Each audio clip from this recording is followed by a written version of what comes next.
Welcome, ladies and gentlemen, to the Buccateers podcast. Been a while. Been a couple of weeks. We've been on a little bit of an off season, but now we're back. That's our break. That's our off season. Tampa Tone's here. Stunna is supposed to be joining us. We got a couple of the Buccateers out of the building. Katz wants to give his sorrows that he can't make it tonight. He let us know, and hopefully Huncho's feeling better. Our man Huncho, our other co-host, is out of the building under the weather tonight, and Bucko the Bruce is still at work. So I'm holding it down here until 7:15 Eastern time. Tampa Tone's here talking about, obviously, you see the jersey. The update on Lenny F, what's going on with him and Donovan Smith, and what's expected out of a couple more of these Buccaneers players. So I've been hearing rumors and talking to a couple people of late. We'll get to that and so much more. And we're going to go over everything, as Mike says. Thank you, Lenny, our man Mike.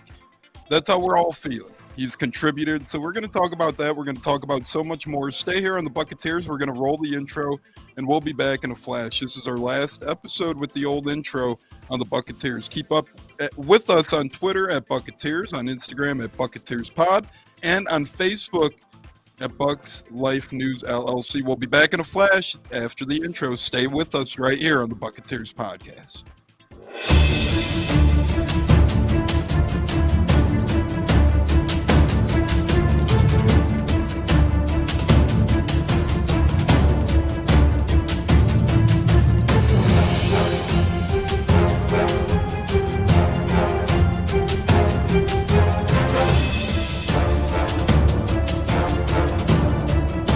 Game on Sunday, man. I know you're nervous for the Rams, but you got to be a little enthusiastic after being there. Bro, that game atmosphere was ridiculous. The energy, the electricity. That place was rocking. Anyone was there, and a lot of the Super Buc fans were there too. Beat Buck.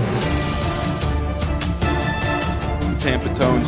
We are joined by Lead Goon tonight, host of the Pat and Aaron Show of WDAE, Pat Donovan. And it sounds like Stunna is bumbling a little bit. Going to put him on mute for a second until that gets a little clear. But we're joined by Pat Donovan. It looks like Stunna's hanging out with Cheech and Chong in a car with the windows up or something over there. It does look like we got a little... No, my camera's broke.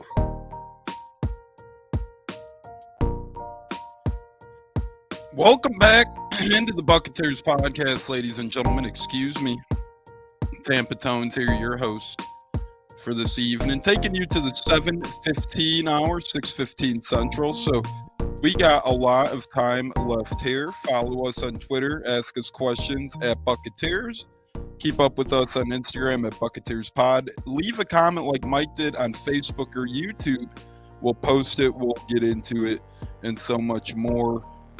Huncho's out of the building sick. We wish him well. Kat says he wishes he could be here. He has prior obligations. Bucko is still at work, and we're hoping Stunna could join us. We'll see if he does or not. But Tampa Tone's here nonetheless, bringing you your latest and greatest on the Bucs. So first, let's get right to it.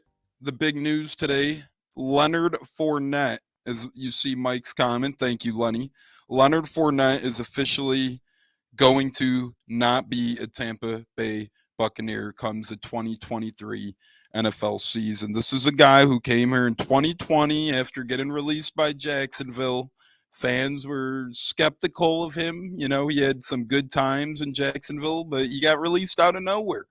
Obviously, they were rebuilding, so that's one reason why he was released, but people were a little skeptical of Leonard Fournette at that point in 2020.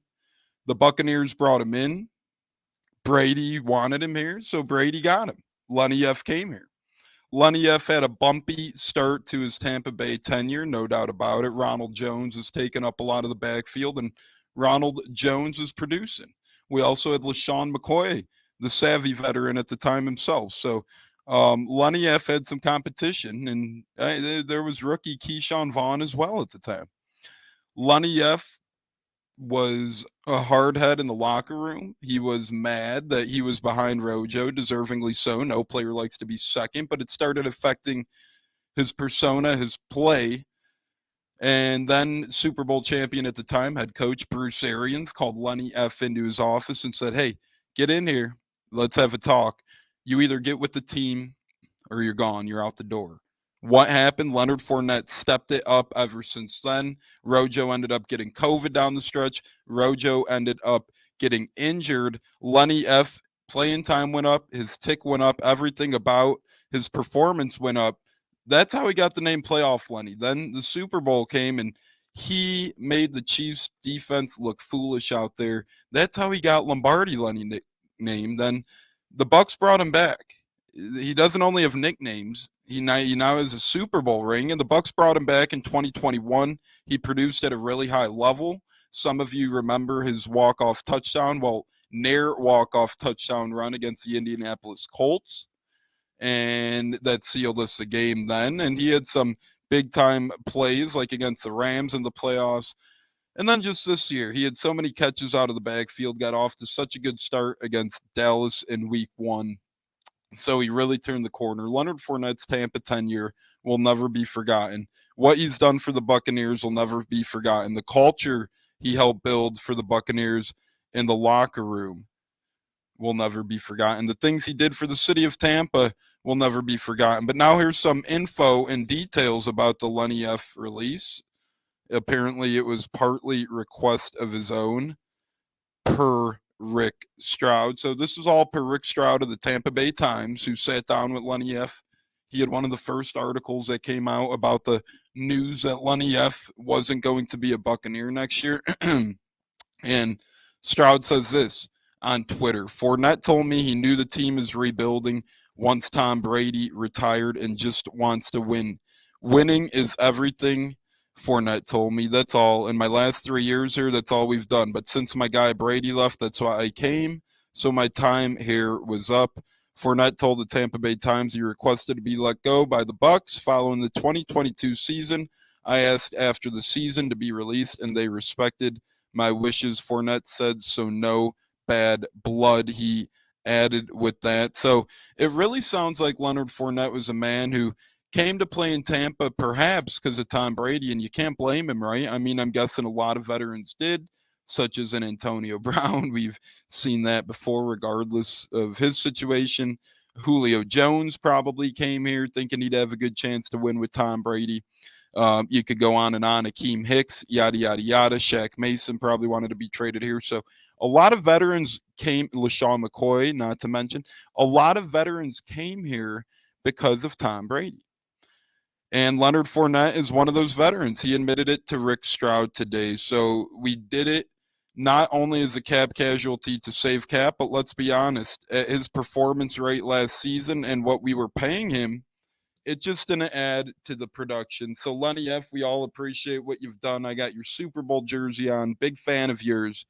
My pops is a fan of yours.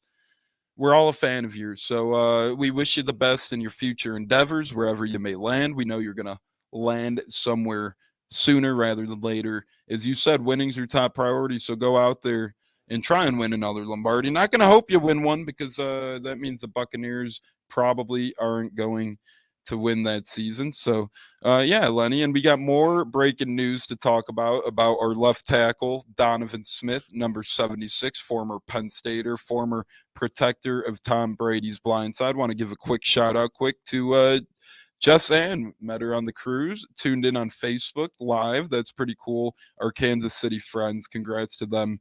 And the Chiefs winning the Super Bowl. So that's pretty cool. The power of Disney Cruise, and you never know who you might run into and who you might meet. So Donovan Smith was also, projected his release. According to Pewter Report, they came out with an article saying how the Buccaneers are projected, or expected rather, I should say, to release Donovan Smith. Now, this was an expected move alongside the Leonard Fournette move. Those were both pretty much expected in that aspect, but that leaves some question marks about the Bucs offensive line. Left tackle, will Tristan Wirfs shift from right tackle to left tackle?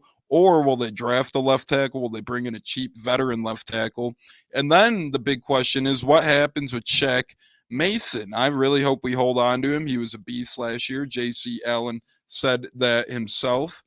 And it's interesting to see the Bucs offensive line shuffling around. I expect Worse to get a crack at left tackle. I expect Luke Odecki to get the first shot at right tackle. Hainsey left guard, Jensen center, and then the right guard position expected to be Shaq Mason as long as he's here. Mike D comments on Facebook, QB Talk should be the focus. I'm not very confident in Trask or Gabbert. Well, we're getting there, Mike. Hold on, brother.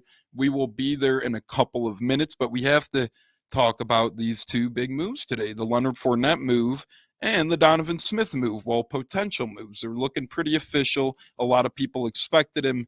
They're coming out a little sooner than we might have thought, though. These are going to save the Bucs cap, and quite frankly, both guys were overpaid at this point in their careers on how they performed last year, especially. Maybe if both of them performed a little better, Brady might be back. Nothing against him. I love both Leonard Fournette. You could tell by the jersey. I love Donovan Smith. He's my guy since Penn State. But let's be real. Neither quite lived up to their bargain. And that saves the Bucs a lot of money.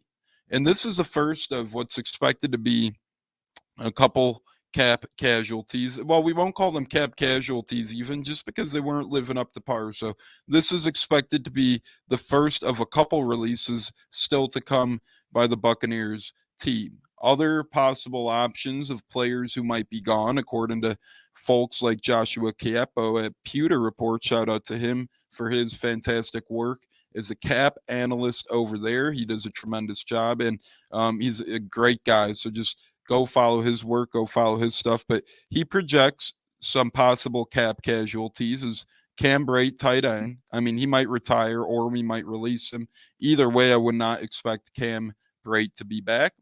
He listed Donovan Smith as a potential. It looks like that's coming true. Listed Leonard Fournette, Lenny F as a potential. Looks like that is coming true as well. Other potentials that we haven't mentioned yet, Russell Gage.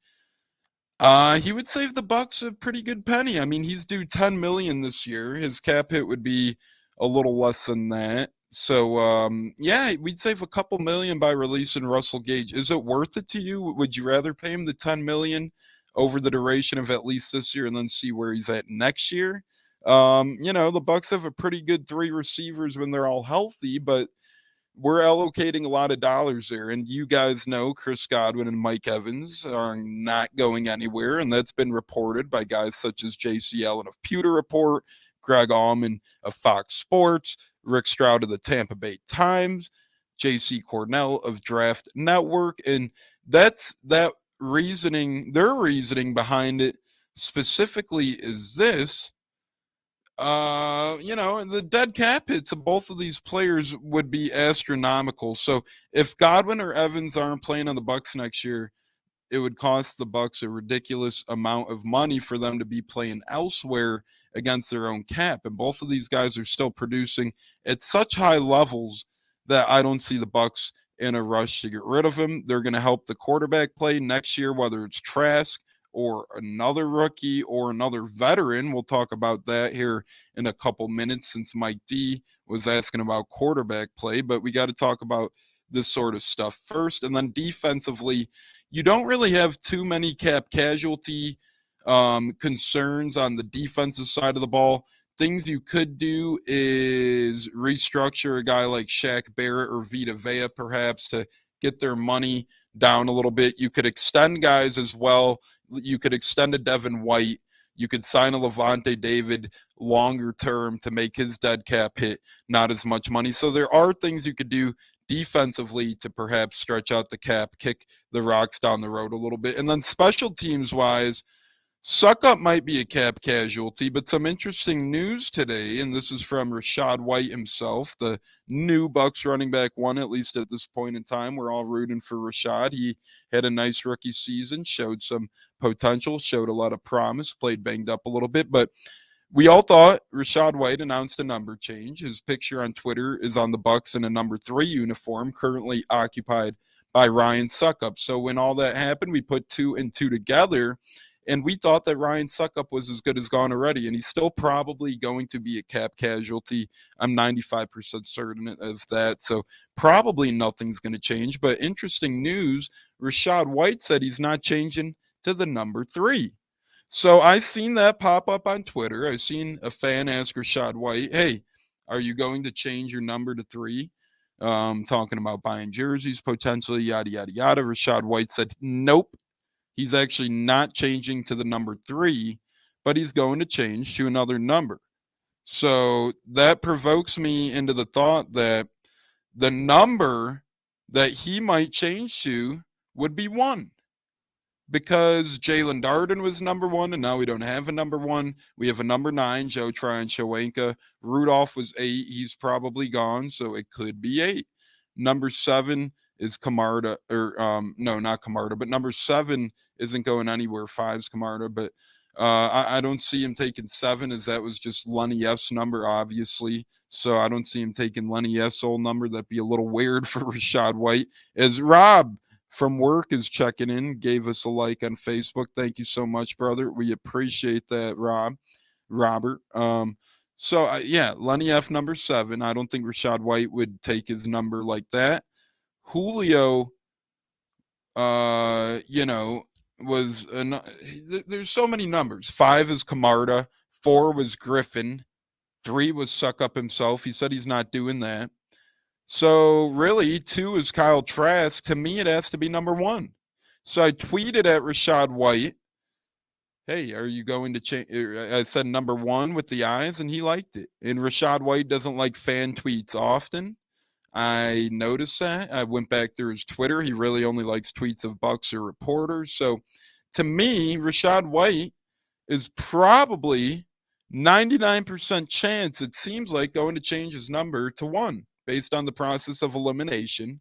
He said he's not going to be 3, then all the other numbers are either occupied or were just occupied by some veteran players, which might cause a little stress to switch over to those. So Rashad White seemingly changing his number to 1. And speaking of number 1, Kyle Trask, will he be QB1? Blaine Gabbert, will he be QB1? Probably not. I think he's as good as gone. A rookie, will they be QB1, or another veteran coming in from the outside? Will they be QB1? Mike was so curious to ask, and that's a good question. My personal belief is this. I think the Bucs quarterback room is going to be Kyle Trask, a veteran they bring in, probably the like of a Drew Lock or a Jacoby Brissett, or a Marcus Mariota now that he's released from Atlanta, and then perhaps a late round rookie, a day 3 early rookie quarterback, and then bring back Ryan Griffin for the practice squad. So that'd be my ideal quarterback room heading into next year. I'm not counting the Aaron Rodgers of the world, the Lamar Jacksons of the world. We're going to pretend like those are undoable, unobtainable. We're going to pretend like that. So it probably is, given our cap space anyways, right? So, I think the Bucs' best options would be a QB room that's about a Kyle Trask, and then you're talking either Drew Lock, Marcus Mariota, Baker Mayfield, Sam Darnold type, and then you're thinking of rookie, perhaps possibly along the lines of Hendon Hooker, and then bring back Ryan Griffin for the vet minimum, perhaps, to keep some continuity in the quarterback room going. And if that's the case, you keep 4 quarterbacks on the roster, which the Bucs have done the past couple of seasons now. Last year they had Brady. Well, the past 2 years they had Brady, Gabbert, Trask, and Ryan Griffin. So they're used to keeping 4 QBs on the roster. Todd Bowles will probably do. Neil comments from YouTube, "What it do? Bye 76. Yes, sir, Neil. We were just talking about that. We thank Donovan for his contributions here. I mean, I had this Twitter comparison earlier. I said Donovan Smith and Donald Penn had very similar Bucs careers. You could follow me, by the way, at Tampa Tones on Twitter. I tweeted this earlier, and Stank Bastard agreed with me of the loose cannons. He tweeted at me. That's a good comparison. But as I pull this up here, I said, speaking on behalf of Donovan Smith, probably getting the boot, probably getting released, as it seems the Bucs are doing that. I said, I feel like this is Donald Penn all over again. Decent left tackle, solid one when playing at his best, real bad / lazy looking when playing at their worst. Donald and Donovan have had similar Bucs careers, and they can be near identical once if Donovan indeed does get released. So I don't know about you Bucks fans, but Donovan Smith and Donald Penn, blah, tongue twisters, Donnie and Donald remind me similar. They were both really good left tackles in this league when they're playing at their best, but they're both really bad and lazy looking left tackles when playing at their worst. When Donald Penn left the Bucks, it was really ugly. He went to the Raiders. He made the Pro Bowl once or twice more. Then he went to the Washington Redskins at the time. That was their name. Don't cancel me. That was their football team's name at the time. So Donald Penn went from the Raiders to the Redskins, had a couple more productive seasons in the NFL, and then retired a Raider. He was on the Buck for the double the amount of time he was on the Raiders, but he retired a Raider. Donovan Smith, on the other hand, I think his story will be a little different, even if he is released. He won a Super Bowl here. I think at the end of his career, he will retire a Buck no matter where he lands next. And Donovan Smith will probably get pretty good money. I'd say about 2 years, 25 million out there in free agency. And he'll probably start at left tackle for a team, at the very worst right tackle, but he'll be a starting offensive lineman next year. You could almost book it.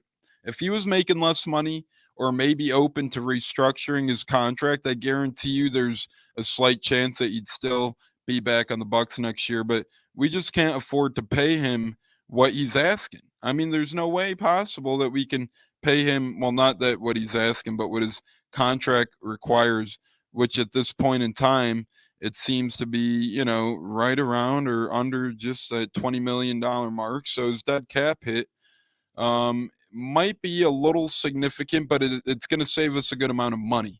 And we're 55 million under the cap right now. So even with those releases of both Donovan Smith and Leonard Fournette, according to Evan Winter of A to Z Sports, good friend of the show, shout out to you, my friend, hope all is well, but he says the Bucks are still sitting roughly 45 to $47 million under the cap. So to me, Mike asked earlier, the QB situation, that's why I think it's Trask or a lower, cheaper veteran or a back end day 3 rookie. I don't think that rookie would start. I think him and Ryan Griffin would be bench duty. You bring back Ryan Griffin for vet min to keep him on the practice squad, keep continuity going, get Kyle Trask more up to speed, and that outside vet up to speed. And then you have Trask and that vet battle it out in the preseason.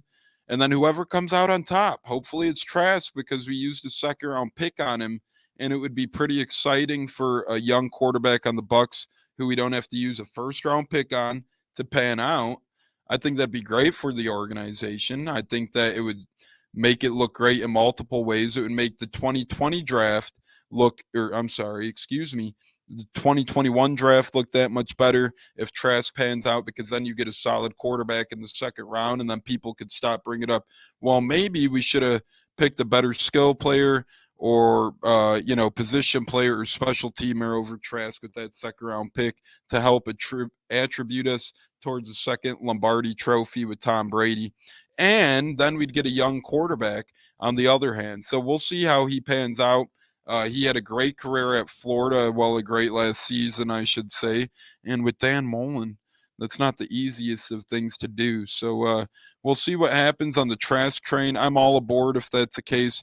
Hell, I'd rather have it be Trask, quite frankly, than a veteran, because then two things happen. I say that for two reasons. If we start Trask, he's either going to have it, he's going to keep us competing in a low-end NFC South for the season, and we'll see what happens. Or if we start him, he's not going to have it. It's going to be a little uglier season. We bite the bullet this year, and then we prime ourselves for Caleb Williams.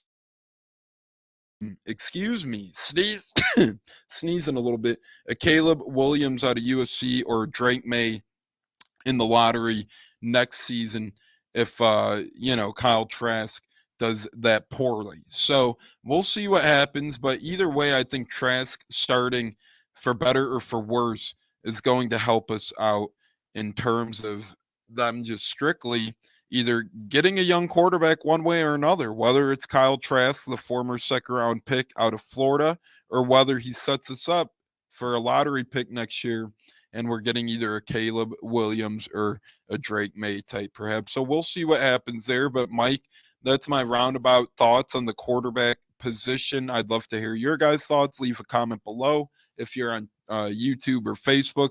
If you're watching on Twitter, please tweet at us. Don't leave a comment. I'm not even sure if you can, but tweet at us on Twitter at Buccateers or email us at tonesportscards@gmail.com. We'll be sure to answer all your questions on the show. We'll be back here perhaps briefly one more time this week as well to talk about the combine and the draft a little bit more. But with so much news today on the front of the left tackle and on the front of the running back, or the former running back and left tackle, Donovan Smith and Leonard Fournette, that obviously had to be addressed first. So we're here for about 13 more minutes on the Buccateers until 7:15 Eastern time, carrying you guys with the latest and greatest. And we also had Jason Light speak today. Obviously, he's at the combine in Indianapolis. Well, I guess I shouldn't say obviously. Some teams don't go nowadays, which is really weird to me. An NFL combine, you go. But Jason Light was there today, and they had some questions to ask him. They asked Jason Light about the update about Levante David. And Jason Light had some interesting things to say, including that it takes two to tango pretty much. So it seems like that him, well, the Bucs, I should say, not just him, obviously, but it sounds like the Bucs and Levante David have had contract negotiations to this point. And it seems like they have, but they haven't really gone anywhere. So we'll see what happens. Again, that doesn't really mean much because Jason Light was asked earlier today what he thought about Lenny F. And he said he thinks he still has a lot of football in front of him, especially with his hands he has. He's going to catch a lot of passes next season. And then all of a sudden he's gone. So is it coach speak? Is it draft smokescreen? I'm not really sure, but nonetheless, Jason Light spoke a lot today. He also spoke on new offensive coordinator Dave Canales, showed him high praise. The organization shows him high praise. And I'll tell you what, I show him high praise. I'm very amped, and I'm very much so looking forward to Dave Canales as the offensive coordinator this year. Don't get me wrong. Byron Leftwich was a great human being. He was just not having it as the offensive coordinator here. Cleveland Me tunes in. Joe, how you doing, brother? Colts fan, so he's into the combine as the combine's in Indianapolis. He says combine week, but really excited to see what Dave Canales could do here. His press conference, introductory press conference, he was full of energy and accountability. He said no one who loafs, which means no one who takes plays off, will be a part of his offense. And to me, that stood out. And now Donovan Smith is gone. I don't think Lenny F. ever loafed and took plays off, but that's where my Donovan Smith and Donald Penn comparison comes in, perhaps, because I love Donovan Smith, but there were times where it looked like, hey, is he, taking plays off? Is he loafing? What's going on here? So interesting things around there. We got about 10 more minutes left here on the Buccateers. We're going to do a quick glimpse, a quick look around the NFL, what's going on in the world of sport or in the world of football right now for a couple minutes before we get our closeout and wrap up thoughts as we head out. Man, time flies. I've already been talking for over 30 minutes now. Man, I could talk all day, and I'm here holding the fort down. Tampa Tones once again. Huncho's out sick today. Stunna is maybe going to join us, but he has meetings and conferences today. And then Kat is still at work, and Bucko is still at work as well. This episode was a little bit earlier, but a look around the NFL right now is we're going to do that. And the Godfather's in the building. James Rubright's with us on Facebook. How you doing, Godfather? He throws us a like per usual. So nice little Facebook audience today. But a look around the NFL. It says the Commanders are interviewing former UCLA receiver and head coach Carl Durrell for their wide receivers coaching vacancy. So the Commanders are trying to better their wide receivers room. They have everything's good, buddy. That's great to hear, Godfather. Everything is good here as well. We released Donovan Smith. We released Leonard Fournette, if you're joining us late. So a lot of Buccaneers news going on. Aaron Rodgers will make his first comments tomorrow since he came out of darkness. So again, we're looking live around the NFL here. That's interesting. Bengals executive Duke Tobin says, I'm not in the business of making other teams better. I'm in the business of making the Bengals better. Trading T. Higgins is not on my mind. They want a receiver. Go find your own. The trade stuff is a little ridiculous. So Bengals exec Duke Tobin shutting the door on a T. Higgins trade. That's pretty big news. That's a pretty big deal there. And I thought those rumors were fabricated by one Dov Kleinman, and it turns out they pretty much just are that. So we'll see what ends up happening. Duke Tobin, Bengals executive, also added on Joe Mixon. I'm not going to predict the offseason. I don't have the answers, saying, hey, I'm not a magic 8-ball. I'm not really sure what the future holds. Just a few more tidbits. The Eagles have submitted a proposal to allow players the option to have the number 0 as a jersey number. And that makes sense. Now that you could wear single digits, I don't see why you wouldn't be able to wear the number 0. So the Eagles are making a push at that. And last but not least, the last two things, the Seahawks officially announced former Bucs and Raiders offensive coordinator Greg Olsen as their new quarterbacks coach. He's been around the league for a while now, didn't have much success here. So maybe that'll change. But kind of funny is the Seahawks and Bucks seem to be doing some coaching swaps. We got Idzik from them. We got Canales from them. They got Greg Olsen. He wasn't on our staff recently, but from us, former Bucks coach. And then last but not least, the Raiders are adding Darius Swinton as a special teams assistant, formerly with the Chargers. That's according to Vincent Bongsingor out of Vegas Nation. So a lot of NFL news blasting in, and it cracks me up because we're in the heart of the NBA season. We're in the heart of the NHL season. Baseball's about to start up. We've had some great things going on in other sports, but what's still being talked about the most? Football, the National Football League in particular, but college as well. So that's just football in general. That's football in a nutshell. It's always going to be king, at least right now it is in the USA, in North America itself. So we'll see. But back to Bucks talk for the last 5 minutes here. We're going to flip on defense now. And again, Jason Light had some interesting comments today about Levante David. And it makes you wonder what the Bucks' position on defense is. Well, they need interior defensive line outside of Logan Hall and Vita Vea. Will Golston's a free agent. Nacho's a free agent. Remember, Benning Potawai got released before last season started. So they're a little thin on the interior D-line, as Deadrian Sanat is a free agent as well. And so is Akeem Hicks. So there's a lot of meat to replace on that bone from the interior defensive lineman position. Then you look to edge rusher. You got Joe Tryon-Shoyinka, who needs a big year this year, man. He's going into year 3.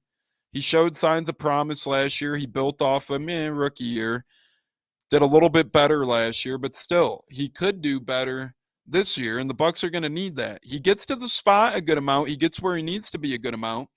But his intangibles, he doesn't finish plays, he doesn't finish sacks, and sometimes when the QB keeps the ball or does the QB option, gives it to the running back, that's his Achilles heel as well. So out of number 9, JTS, we're going to have to see improvements this year. No ands or ifs or buts about that. And then Shaquille Barrett coming back from injury. Hopefully he looks a little more healed. Hopefully he gets healed because he's our big pass rusher. Wasn't having the greatest of success last season before he went down on that Thursday night against Baltimore, but he was holding his own.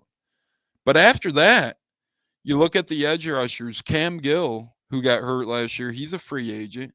Carl Nassib, the veteran, former Buck, and the Buck who we brought in last year, he'll be a free agent. And a fan favorite, Anthony Nelson, will be a free agent. And then whether you look at edge or interior D lineman, Pat O'Connor, former Super Bowl champion, key special teamer here, and backup defender, is a free agent as well. A lot of holes on the defense, right? Then you get to the linebacker spot. Our backup linebackers have been abysmal the past couple seasons. KJ Britt is a lot better on special teams than he has been at linebacker of late, so we'll hope that changes. Jay Garrison giving us some love. Thanks, Jay. He's checking us out. He gave us a heart on Facebook as well. And then Levante David, if he's gone, you're going to need there. Devin White might be a free agent coming up as well. Then you get to defensive back and safety. Well, that doesn't get better. Jamel Dean's a free agent. SMB's a free agent.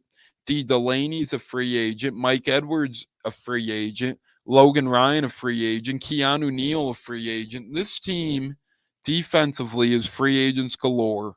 We really got to have a good draft, and that's why I probably wouldn't be opposed from trading down from that number 19 pick if Jason Light wants to, and we know he's a fan of trading in the draft. We traded up to get Wirfs. We traded back to get Logan Hall last year. We traded back in the draft when we got Vita Vea. So I wouldn't be opposed if we do trade back. We accumulate. We stay in the first round, though. Even if you move back to the 30 to 31 range and then you accumulate some extra picks, that would be fantastic because this Bucs team could use it with the amount of free agents we have. And then you could keep under the cap that way better as well. Like I said, we're about $47 million under the cap still, even after Lenny F. and Donovan Smith releases get processed. Shout out to Auntie Vera quick. My aunt, she's viewing. Great aunt, I should say. She's my grandma's sister, so truly awesome. She's viewing on Facebook right now. But yeah, nonetheless, we're about 47, 48 million under the cap.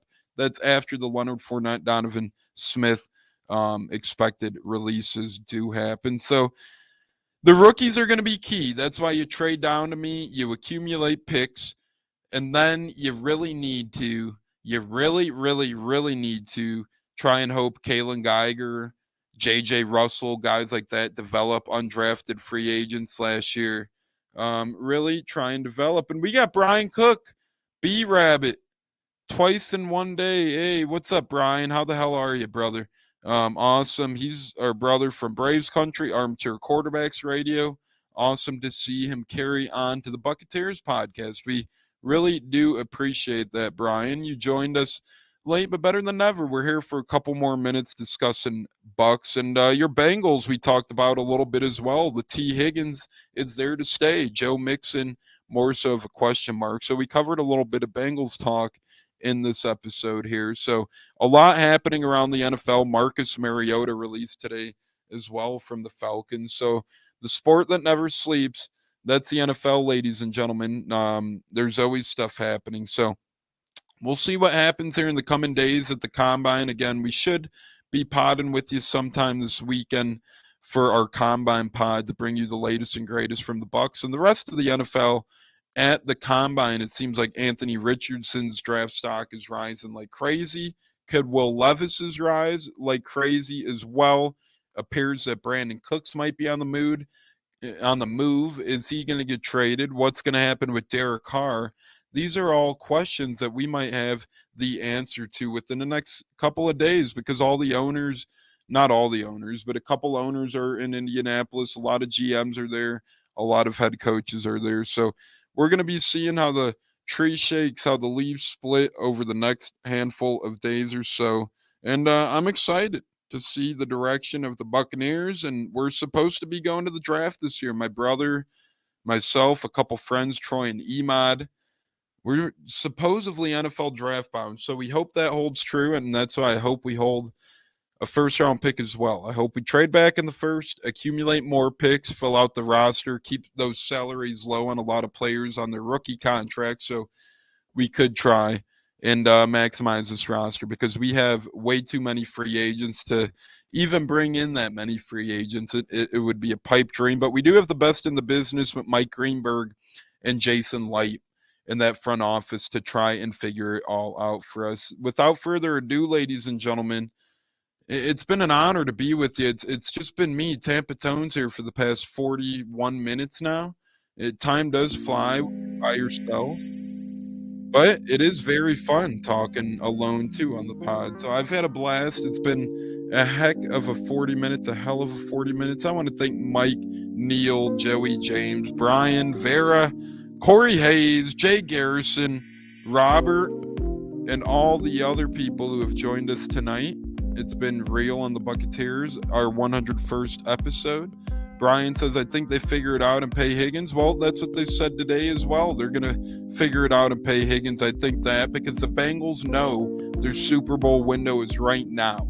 Why would they trade a guy that would deteriorate their chance of winning or appearing in another Super Bowl? So the Bengals really need to keep T. Higgins. He's an essential part of that. They have Boyd, they have Chase, but Higgins is really a great number 2 receiver, one of the better ones in the game. You can keep up with me and Twitter at Tampa Tones. Keep up with the podcast at Buccateers on Twitter, at Buccateers Pod on Instagram, at Buccateers Podcast on YouTube, at Bucs Life News LLC on Facebook. And then you could just keep up with off-season coverage, combine coverage, and so much more. Tweet at us at Buccateers, email us at tonesportscards@gmail.com, or do whatever the hell you got to do to keep in tune. But we'll be back this weekend with a combine show. Thanks so much, guys. Stay blessed, stay safe, stay healthy. Love you all. It's been another great episode of the Buccateers here from Tampa Tones on behalf of Huncho, who is out of the building sick tonight, Bucko, Stunna, and Kat, who were stuck at work. It's been a slice. Fire the damn cannons, and as always, go Bucs. You guys all know that we ride with Red and Pewter here until we can't no more.